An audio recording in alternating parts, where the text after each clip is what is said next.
था कि मेरा रिवीजन इफेक्टिव नहीं हो रहा है, तो उसी को कॉम्बैट करने स्ट्रैटेजी को देखने का मन भी नहीं करता। जिनको इफेक्टिव करने के लिए मैंने स्ट्रैटेजी भी बायोलॉजी की एनसीईआरटी बार-बार पढ़ना बहुत ही बोरिंग लग रहा है। देखो, जब अपन फर्स्ट टाइम कोई चैप्टर पढ़ते हैं तो आपको बहुत ही इंटरेस्टिंग लगता है क्योंकि नई-नई चीजें उससे पता चलती है। जब सेकंड टाइम पढ़ते हैं तब भी आपको ठीक-ठाक लगता है। लेकिन third time, fourth time, fifth time जब अपन पढ़ने जाएं तब आपको वो बोर हो जाता है और आपका जो माइंड है वो चैप्टर पढ़ते समय इनएक्टिव स्टेट में जाता है क्योंकि उसमें कुछ आपको नया पता ही नहीं चलता। जो आपने पहले पढ़ा था वही आपके सामने होता है और ब्रेन उस पर ज्यादा काम नहीं करता और अपना इनएक्टिव स्टेट में जाता है। बस आप उस पर आंखें फिरा रहे होते हैं। ठीक है, तो ऐसे ही मेरे साथ होता था और मुझे ऐसा लगता था कि मेरा रिविजन इफेक्टिव नहीं हो रहा है। तो उसी को कॉम्बैट करने के लिए, मेरे रिवीजन को इफेक्टिव करने के लिए मैंने एक स्ट्रैटेजी अपनाई और वो स्ट्रैटेजी मुझे हेल्पफुल लगी।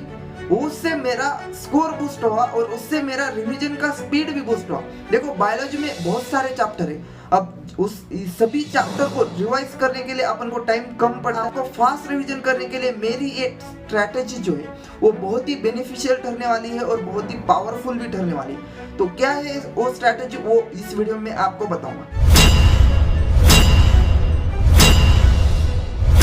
Hello everyone, welcome to my YouTube channel. Myself Yuvraj Gawani, I am a third year MBBS student. तो देखो, जब मैं लातूर में क्लासेस में था, मेरे आईआईबी को क्लासेस थे, तब उन्होंने लास्ट में क्या किया कि वीक में 2 बार वो एग्जाम लेते थे।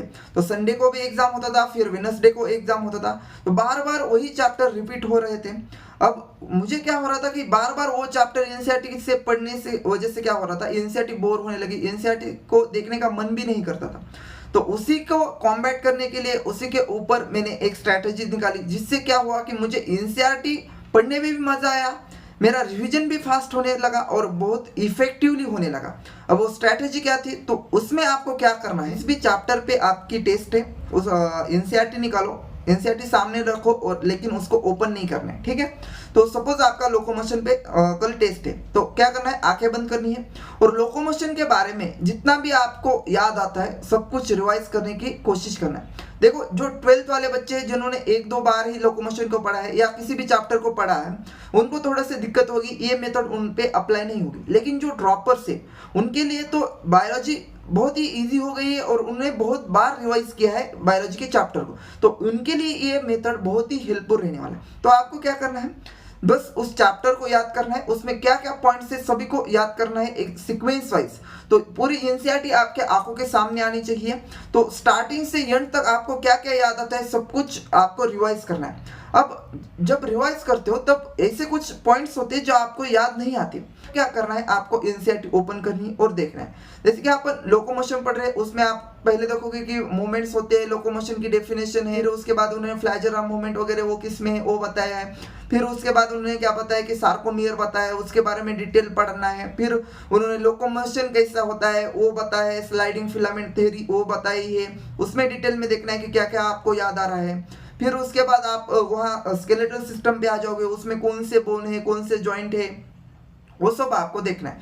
तब यहाँ ये रिवाइज करते समय आपको कौन सा ऐसा पॉइंट आएगा जहां आपको वो याद नहीं आ रहा है।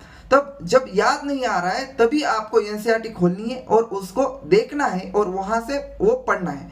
तो इसमें आपको क्या होगा, एक तो आप जहां अटके तो वो आप मिस्टेक कर रहे हो और वो मिस्टेक करने के बाद आपको ज्यादा दिन तक याद रहेगा।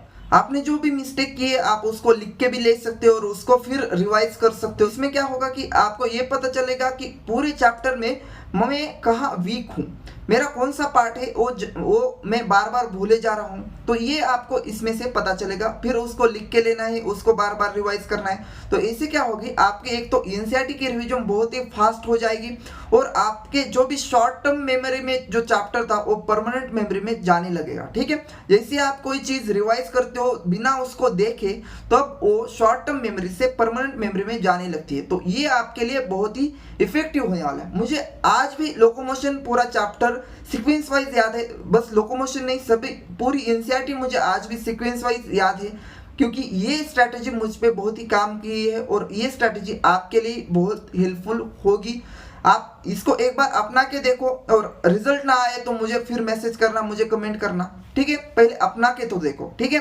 तो यही मुझे ये स्ट्रैटेजी इस वीडियो में आपको बतानी थी। आप इसको ट्राई करो और फिर कमेंट करके मुझे बताओ। वीडियो अच्छा लगे तो वीडियो को लाइक करना और चैनल को सब्सक्राइब करना, ताकि ऐसी मैं स्ट्रैटेजी आप तक पहुंचाता रहूं और आपकी प्रिपरेशन को बूस्ट करता रहूं, ठीक है। Thank you.